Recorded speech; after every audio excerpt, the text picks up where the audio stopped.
தமிழகத்தை ஆளும் திராவிட கட்சிகள் தரமான கல்வியை கொடுக்க தவறியதால் தேசிய அளவிலான போட்டித் தேர்வுகளில் மாணவர்களின் பங்கு மிகவும் குறைவாக இருப்பதாக பாஜக தேசிய செயலாளர் ராஜா குற்றம் சாட்டியுள்ளார்.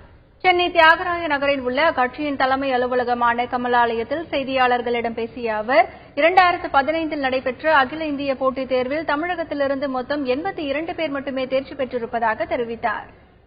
15 தமிழகத்திலிருந்து தேர்ச்சி பெற்றவர்களில் 40% பேர் குறைவாக இந்த முறை தேர்வாயிருக்காங்க.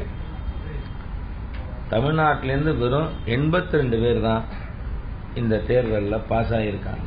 தமிழ்நாட்டில் இந்த திராவிட கட்சிகள் தரமான கல்வி கொடுக்க தவறிய காரணத்தினாலே தொடர்ந்து தமிழகத்தினுடைய பங்கு